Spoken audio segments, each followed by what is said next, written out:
Hello guys and welcome back to another video of our channel. So आज के lecture के अंदर हम डिस्कस करेंगे न्यूमेरिकल एनालिसिस के अंदर रंगी कुत्ता मेथड, उसका दूसरा एग्जाम्पल। आज हमारे पास ये मेथड का दूसरा लेक्चर है और उसका दूसरा एग्जाम्पल है। हम उसको सॉल्व करेंगे और y की वैल्यू फाइंड करेंगे। काफ़ी सिंपल सी मेथड है, एग्जाम्पल भी काफ़ी सिंपल है। वीडियो के अंदर एंड तक बने रहिएगा, आपको पूरा का पूरा एग्जाम्पल कैसे सॉल्व करना है आपको आसानी से पता चल जाएगा। सो स्टार्ट करते हैं। सबसे पहले क्या दिया हुआ है हमको, सबसे पहले वो पढ़ते हैं। Use Runge Kutta method to find an approximate value of y। हमको पता है कि हमको किसकी वैल्यू फाइंड करनी है, y की वैल्यू फाइंड करनी है, ठीक है। और हमको क्या दिया हुआ है, व्हेन x इक्वल्स टू 1.1। हमको पता है सबसे पहले जो x की वैल्यू दी होती है वो कोई काम की नहीं होती, सिर्फ देने के लिए दी होती है। h की वैल्यू फाइंड करने के लिए सिर्फ यूज होती है। y की वैल्यू हमको फाइंड करनी है व्हेन x इक्वल्स टू 1.1। और ये गिवन दैट, ये तीन टर्म हमारे पास जो है काफी मोस्ट इंपॉर्टेंट है। गिवन दैट हमको क्या दिया हुआ है कि y equals to 1.2 when x equals to 1, and हमको कौन सा इक्वेशन दिया हुआ है कि dy by dx equals to 3x plus y square. So सबसे पहले हम क्या करेंगे, हमको पता है कि जो दिया हुआ है आंसर स्टार्ट करते हैं। जो तीन चीजें हमको फाइंड करनी है वो यहाँ से हम लिखेंगे कि हियर हमको क्या दिया हुआ है। सबसे पहले x0 के अंदर कौन सी चीज लेंगे, हमारे पास जो हमारे पास डिफरेंशियल इक्वेशन दिया हुआ है dy by dx equals to 3x plus y square, उसके अकॉर्डिंग हमको x और y की वैल्यू दी हुई है। पहली x की वैल्यू हमको पता है, हम कंसीडर नहीं करेंगे। और हमको ये बात भी पता है कि x और x0 क्या होता है, सेम होता है। फिर y और y0 क्या होता है, सेम होता है। सो यार x0 इक्वल टू हमको क्या दिया हुआ है 1, और हमको y0 इक्वल टू क्या दिया हुआ है, ये y हमको दिया हुआ है 1.2। तीसरी हमको चीज फाइंड करनी है h के लिए हम क्या करेंगे, हमको दो x की वैल्यू दी होगी। x की जो दो वैल्यू दी होगी उसमें उसके बीच में कितना डिफरेंस है वो क्या होगा हमारे पास h की वैल्यू। यहाँ पर x की एक वैल्यू दी हुई है 1.1, एक वैल्यू दी हुई है 1। बड़ी वैल्यू कौन सी है 1.1, उसमें से डायरेक्टली माइनस करेंगे 1, हमको क्या मिल जाएगा 0.1 h की वैल्यू। हमको सिंपली तीन चीजें मिल गई। अभी हमको फाइंड करना है y की वैल्यू। हमारे पास y का इक्वेशन क्या है, y equals to y0 plus k। y0 हमारे पास यहाँ पर कितना है 1.2, हमको k की वैल्यू फाइंड करनी है।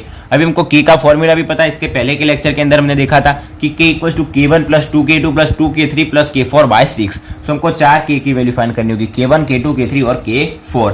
उसके लिए हम क्या करेंगे, हमारे पास k1 क्या इक्वेशन है, k1 equals to hf into x0 y0। तो सबसे पहले हम क्या फाइंड करते हैं, h हमारे पास है, डायरेक्टली हम क्या फाइंड करते हैं, f of x0 y0 find करते हैं। सो नाउ अभी हम फाइंड करेंगे f ऑफ x0 y0। काफी सिंपल है, सबसे पहले हम वो फाइंड करेंगे। सो f ऑफ x0 की वैल्यू हमारे पास क्या है 1 और डैश स्लैश y0 की वैल्यू क्या है 1.2। अभी यहां से f ऑफ 1 और 1.2 कैसे फाइंड करना है, सो उसके लिए हमको एक डिफरेंशियल इक्वेशन दिया हुआ है। ये डिफरेंशियल इक्वेशन का हम क्या करेंगे, यूज करेंगे। हमको क्या दिया हुआ है, dy by dx equals to 3x plus y square. So ये 1 और 1.2 f of xy। So x की वैल्यू हमको दी हुई है 1, y की वैल्यू दी है 1.2। सो क्या करते हैं, ये जो इक्वेशन दिया हुआ है उसके अंदर x की वैल्यू 1 और y की वैल्यू 1.2 पुट करते हैं। सो हमको कौन सा इक्वेशन दिया हुआ है, 3x plus y square equal to 3x की वैल्यू 1 प्लस y की वैल्यू 1.2 का स्क्वायर। डायरेक्टली क्या करते हैं, कैलकुलेटर का यूज करते हैं, सिंपली इसको सॉल्व करते हैं। सो क्या होगा 1.2 मल्टीप्लाई बाय 1.2 इक्वल टू हमको मिल जाएगा 3 into 1 क्या होगा 3, और प्लस करेंगे 3 इक्वल टू हमको आंसर मिल जाएगा 4.44। तो ये हमको किसका आंसर मिल गया, 3x प्लस वाई स्क्वायर वाला। So f of x y equal to हमको क्या मिल गया 4.44 हमको इसका आंसर मिल गया। अभी नेक्स्ट हम क्या फाइंड करेंगे, k1 फाइंड करेंगे। हमारे सबसे मेन इंपॉर्टेंट टॉपिक कौन सा है, k1 k2 k3 और k4 हमको फाइंड करना है। सो k1 के लिए हमारे पास ये इक्वेशन है, सिंपली इक्वल टू h की वैल्यू हमारे पास है 0.1, फिर f ऑफ x0 y0 ये वैल्यू रखने की जरूरत नहीं, डायरेक्टली हमारे पास f ऑफ x0 y0 की वैल्यू है कि 4.44। अभी क्या करते हैं, 4.44 मल्टीप्लाई बाय 0.1 इक्वल टू हमको डायरेक्टली आंसर मिल जाएगा 0.444। ये हमको किसकी वैल्यू मिल गई, k1 की वैल्यू मिल गई। अभी हम फाइंड करेंगे k2 की वैल्यू। ये इक्वेशन हमको पता है कि k1 का इक्वेशन क्या होगा, hf x0 y0। h की वैल्यू हमारे पास थी 0.1, f ऑफ x0 y0 की वैल्यू हमने ऊपर ही फाइंड की। अभी हम फाइंड करेंगे k2 के लिए हमारे पास इक्वेशन क्या होगा, hf फिर x0 y0 तो आएगा ही। और एक बात हमको पता है कि x0 और y0 के अंदर कोई टर्म ऐड होगा। सो x0 के अंदर क्या ऐड होता है 1/2 h ऐड होता है, और y0 के अंदर क्या ऐड होता है 1/2। और हमने ऊपर क्या फाइंड किया k1, सो 1/2 k1 को हम क्या करेंगे, ऐड करेंगे। ये हो जाता है equation of k2 equal to क्या आएगा, hf x0 y0। x0 के अंदर हम ऐड करेंगे 1/2 h और y0 के अंदर हम ऐड करेंगे 1/2 k1, जो k1 हमने ऊपर फाइंड किया है, ठीक है। सो इक्वल टू h की वैल्यू हमारे पास है 0.1, फिर f ऑफ x0 की वैल्यू हमारे पास कितनी है 1 प्लस h बाई 2, h कितना है हमारे पास 0.1/2 स्लैश y0 की वैल्यू हमारे पास कितनी है 1.2 प्लस k1 की वैल्यू हमको मिली 0.444 और नीचे डिवीजन में आएगा 2। सो इक्वल्स टू 0.1 फिर एफ ऑफ यहाँ पर 0.1/2 करेंगे, सो 0.1/2 करेंगे सो हमको आंसर मिलेगा जाएगा 0.05, उसके अंदर +1 करेंगे सो हमको आंसर मिलेगा 1.05, फिर ये स्लैश, फिर हमको अब हमारे पास क्या है 0.444, डिवीजन मिलेंगे 2 तो हमको आंसर मिलेगा 0.222, प्लस करेंगे 1.2 सो इक्वल टू हमको आंसर मिल जाएगा 1.422। अभी हम क्या करेंगे एफ ऑफ 1.05 स्लैश 1.422, मतलब यहां से हम देख सकते हैं कि x की वैल्यू क्या है 1.05 और ये वैल्यू किसकी है y की। सो हम क्या करेंगे एफ ऑफ ये टर्म इक्वल टू हम क्या लिख सकते हैं 3x प्लस वाई स्क्वायर। सो हम इसको सॉल्व करते हैं 3x plus y square equal to 3 हमारे पास टर्म है। x की वैल्यू कौन सी होगी, ये वैल्यू होगी x की, ये वैल्यू होगी y की। x और y की वैल्यू इसके अंदर पुट करेंगे, हमको जो आंसर मिल जाएगा वो किसका होगा, ये f ऑफ अंदर जो टर्म है उसका हमको आंसर मिल जाएगा।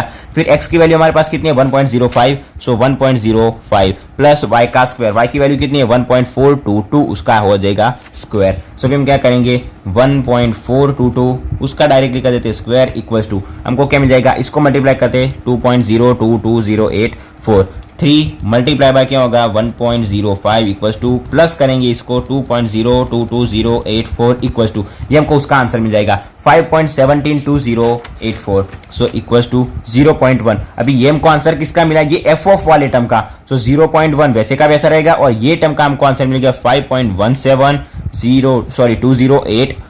और जब हम इन दोनों का मल्टीप्लिकेशन करेंगे तो हमको क्या मिलेगा मल्टीप्लाई बाय 0.1 इक्वल टू हमको आंसर मिल जाएगा इक्वल टू 0.517 और मिलेगा 20। ये हमको किसकी वैल्यू मिल गई, K2 की वैल्यू मिल गई। सो ये K2 इक्वल टू क्या मिल गया 0.51720। हम सिर्फ इतना भी लिख सकते हैं 0.51 या फिर 0.5172। अभी नेक्स्ट हम क्या फाइंड करेंगे, K1 K2 मिल गया, सो नेक्स्ट हम फाइंड करेंगे K3। सो K3 के लिए हमारे पास वही इक्वेशन K3 फाइंड करेंगे।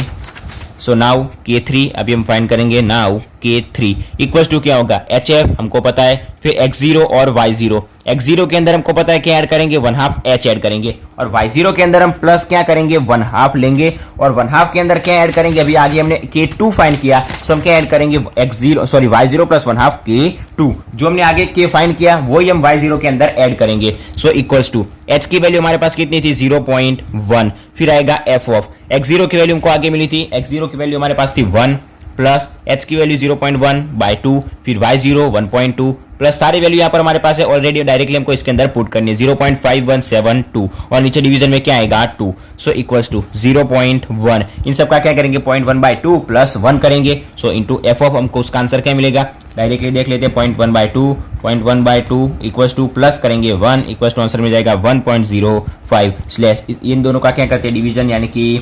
5172 डिवीजन में होगा 2 इक्वल्स टू प्लस करेंगे 1.2 इक्वल्स टू 1.4586। अभी हमको पता है हम क्या करेंगे, हमारे पास ये इक्वेशन है 3x plus y square, x की जगह हम क्या पुट करेंगे यहाँ से 1.05 पुट करेंगे, y की जगह 1.4586 पुट करेंगे। तो हमको किसकी वैल्यू मिल जाएगी, f ऑफ ये जो टर्म है उसकी वैल्यू मिल जाएगी और उसके मल्टीप्लिकेशन में क्या करेंगे 0.1।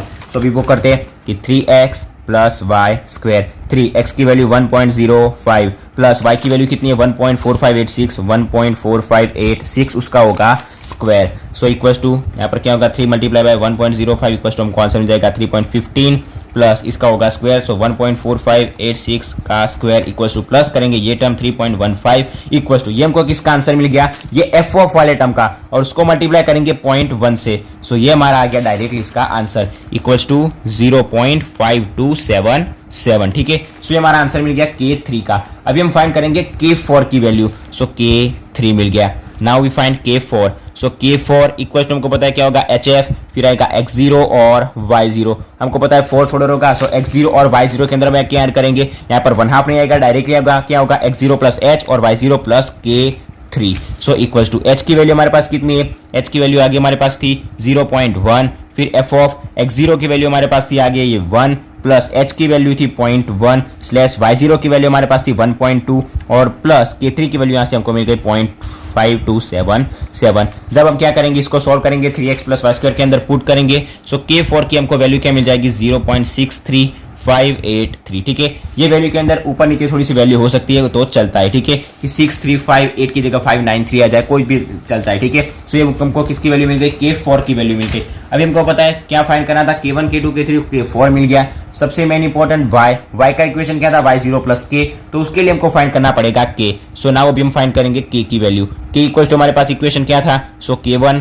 Plus 2 time K2 plus 2 time K3 plus K4, नीचे डिवीजन में क्या आएगा 6 आएगा, इक्वल्स टू K1 की वैल्यू हमको आगे कितनी मिली थी 0.444 प्लस 2 टाइम K2 की वैल्यू हमको कितनी मिली थी 0.5172 प्लस 2 टाइम K3 की वैल्यू यहाँ से 0.5277 प्लस क्या होगा K4 0.63583 और नीचे डिवीजन में हमारे पास क्या आएगा 6 आएगा। डायरेक्टली क्या करते हैं, इन दोनों का मल्टीप्लिकेशन, इन दोनों का मल्टीप्लिकेशन, सारों का एडिशन और डिवाइड बाय 6 करेंगे। सो हमको एक K की वैल्यू देगा, K की वैल्यू हमको क्या मिलेगी 0.5353, ठीक है। सो 5354 मिलता है तो भी चलता है, ठीक है। सो 5353 हमको किसकी वैल्यू मिल गई, K की वैल्यू।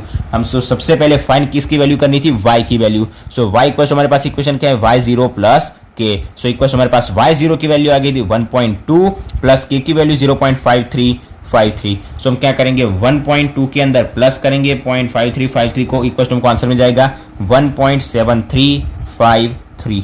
ये हमको किसकी वैल्यू मिल गई, y की वैल्यू, जो हमको फाइंड करनी थी। कौन सी मेथड से, रंगे कुत्ता मेथड का यूज करके, ठीक है। सो आज के लेक्चर के अंदर हमने फाइंड किया, रंगे कुत्ता मेथड का यूज किया। न्यूमेरिकल एनालिसिस की मेथड थी रंगे कुत्ता मेथड, उसके अंदर दूसरा एग्जांपल को हमने कंप्लीट किया। हमको x और y की वैल्यू दी हुई थी, h की वैल्यू फाइंड की। सिंपली हमारे पास h और f of x0 y0 find किया है, K1 K2 K3 K4 find किया। हमको मेथड पता है, 4k को फाइंड करेंगे, 4k को फाइंड करने के बाद क्या करेंगे, k फाइंड करेंगे, मतलब उनका क्या होगा, एवरेज होगा। अभी एवरेज कैसे होता है तो हम देख सकते हैं, एक K1 है, 2 K2 है, 2 K3 और 1 K4 है, मतलब हमारे पास टोटल 6 वैल्यू होती है, 1 2 3 4 5 और 6, क्योंकि ये टर्म 2 बार है और ये टर्म भी 2 बार है। सो 6 वैल्यू होती है, उसको डिवीजन में 6 करेंगे, सो हमको क्या मिल जाता है, उसकी एवरेज मिल जाता है। सो k की वैल्यू मिल गई, y equal to y0 plus k, y0 और k की वैल्यू मिल गई, सो डायरेक्टली y की वैल्यू मिल जाएगी। सो रंगे कुत्ता मेथड का यूज करके हमने एक और दूसरा एग्जाम्पल को सॉल्व किया। काफी सिंपल और ईजी एग्जाम्पल था, आशा रखता हूँ कि आपको आसानी से पता भी चल गया होगा। वीडियो अच्छा लगा हो, अगर इससे पहले भी कोई डाउट हो तो कमेंट बॉक्स में आप पूछ सकते हैं, आपको उसका आंसर तुरंत ही मिल जाता है, ठीक है। सो आपको मिल भी जाएगा उसका आंसर, कोई भी डाउट है। इसके पहले हमने अलग अलग मेथड के बारे में डिस्कस किया है, अगर आपको वो वीडियो चाहिए तो डिस्क्रिप्शन में आपको उसकी लिंक मिल जाएगी। और वो सारे मेथड के अंदर भी आपको कोई डाउट है तो आप कमेंट में पूछ सकते हैं, ठीक है।